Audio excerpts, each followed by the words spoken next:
Salam jumpa dalam YouTube tutorial channel Sondang Komaria. Pada saat ini saya akan menuntun Anda untuk bagaimana membuat cat genteng request dari beberapa orang di konten sebelumnya. Dan tentu sebelumnya saya mohon sekali agar bagi yang belum memberikan subscribe serta menyalakan loncengnya, dan juga memberikan like serta komentar dan share video ini agar sebagaimana kita ketahui bahwa misi UMKM ini adalah untuk mencetak atau membantu usia-usia tenaga kerja agar menjadi entrepreneurship. Jadi jangan hanya mengandalkan sebagai pegawai saja. Dan pada cat genteng ini saya perkenalkan bahan-bahan yang akan kita pakai. Air di sini, air yang sebagaimana saya katakan sebelumnya minimal 40%, kita pakai 40% saja. Selain itu juga di sini ada besi oksida berwarna coklat, karena saya di sini akan membuat cat genteng berwarna coklat yang dipadu juga dengan kalsium karbonat mes 800 supaya mengurangi kos. Ya. Kenapa ini jangan berpatokan kepada ini berapa, karena itu keputusan dari bisnis sendiri, bisnis Anda sendiri, mau speknya seperti apa, kelasnya di mana. Nah, selain itu juga di sini tidak menggunakan titan, karena cat genteng biasanya warnanya tua, coklat tua, hitam, hijau tua, biru tua, dan sebagainya. Jadi tidak disarankan menggunakan titan. Nah, lem yang kita gunakan ini membedakan cat genteng dan cat biasa. Minimal dia harus mengandung akrilik, dan akrilik itu harus dominasi. Akrilik atau full akrilik harus mendominasi dibandingkan dengan PVAC. Kenapa PVAC digunakan? Ya supaya kosnya itu memang rendah, dan keuntungan bisa menambah keuntungan. Nah, kenapa harus menggunakan akrilik atau full akrilik? Kita ketahui bersama bahwa cat genteng aplikasinya di genteng. Pada suhu jam 12 siang biasanya dia mengandung suhu yang paling panas mengenai permukaan genteng itu sendiri, sehingga seandainya tidak menggunakan akrilik atau full akrilik, maka permukaan cat itu akan pecah, mengelupas. Jadi tidak disarankan hanya PVAC saja, tetapi disarankan mengandung akrilik atau full akrilik minimal tuh setengah-setengah untuk menambah kos. Nah, selain itu juga ada aditif di sini yang saya gunakan, dispersol. Sini saya pakai karena saya akan membuat 1 kg cat genteng, saya pakai 3 gram dispersol. Di sini juga tipol. Tipol maksudnya supaya menyatu fasa padat dan fasa cair. Selain itu juga antifoam untuk mengurangi busa akibat dari mixer. Selain antifoam, ini ada anti jamur juga saya gunakan supaya jangan gampang membusuk. Ada pengental juga natrosol yang saya gunakan di sini. Selain itu juga ada diethylene glycol. Diethylene glycol ini maksudnya apa? Supaya cat di dalam kemasan itu biasanya lapisan atas mudah mengering, karena memang di sini akriliknya lemnya banyak, biasanya mudah sekali mengering di atas sehingga terjadi kulit. Nah, untuk mencegah terjadinya kulit maka ditambahin diethylene glycol itu sendiri. Selain itu ada butyl solosop sebagai film former, dan juga bisa ditambah dengan parfum. Nah, itu kurang lebih, tapi di sini baiklah, supaya jangan ada pertanyaan berapa banyak seperti saya katakan tadi di dalam konten sebelumnya, itu keputusan bisnis kita sendiri untuk membuat 1 kg cat genteng.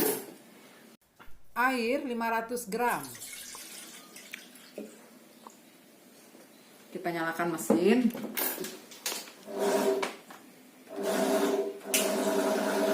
Lalu kita masukkan kalsium karbonat.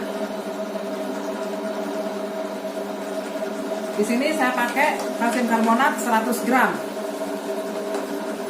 Dan kita gunakan pigmen padat coklat, besi oksida. Ini 100 gram, tambah lagi 100 gram. Jadi air tadi 500 gram, air 500 gram. Ini 100 gram kalsium karbonat, pewarna 200 gram, berarti totalnya 800 gram. Nah, kita tunggu sampai menyampur benar. Setelah itu Setelah menyampur, maka kita gunakan pengental. Di sini yang saya gunakan natrazol sebanyak 3 gram.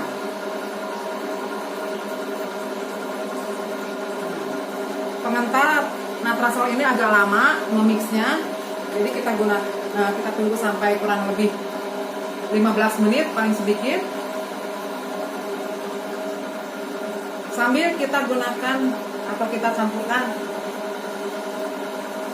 dispersor serta anti foam supaya jangan terlalu banyak busa, mengurangi busa. Kita tunggu hingga mencampur benar dan kelihatannya sudah mulai kental.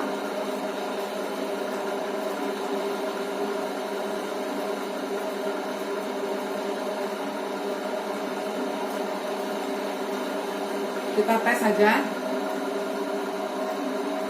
Ini masih ada butiran padat ya.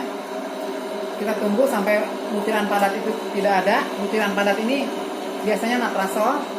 Kita tunggu lagi sampai benar-benar halus dan mencampur.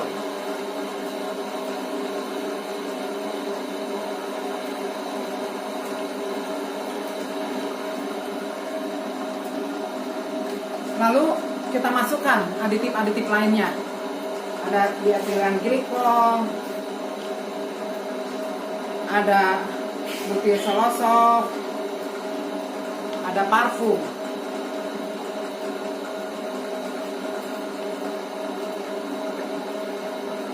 Ada anti jamur.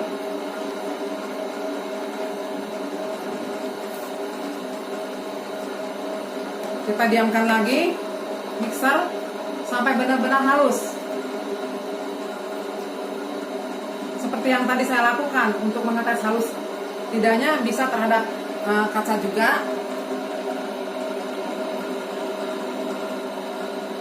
Kita awasi pada permukaan kaca supaya jelas masih ada butiran apa tidak.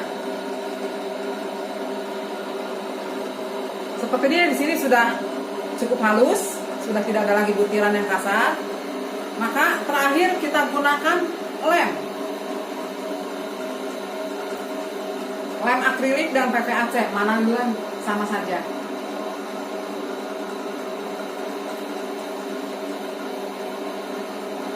Kita harus menggunakan sendok.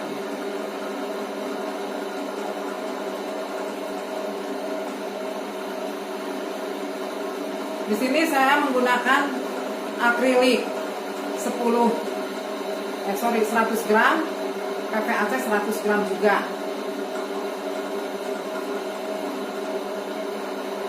Tidak disarankan PVAC lebih banyak daripada akrilik supaya cat genteng itu masih gloss, masih mengandung kilat.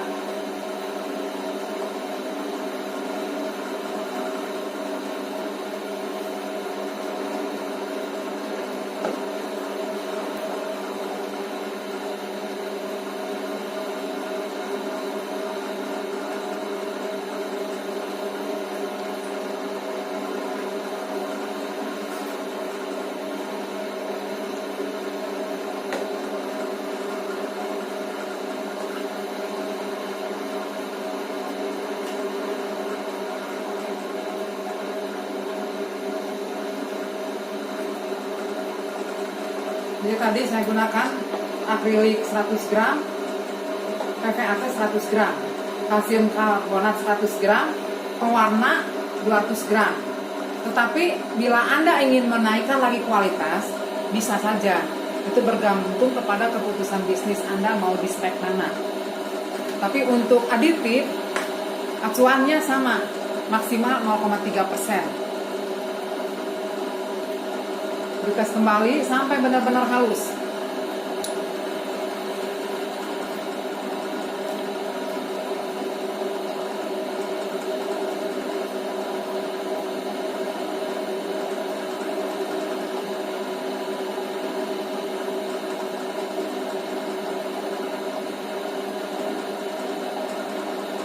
Tampaknya sudah halus.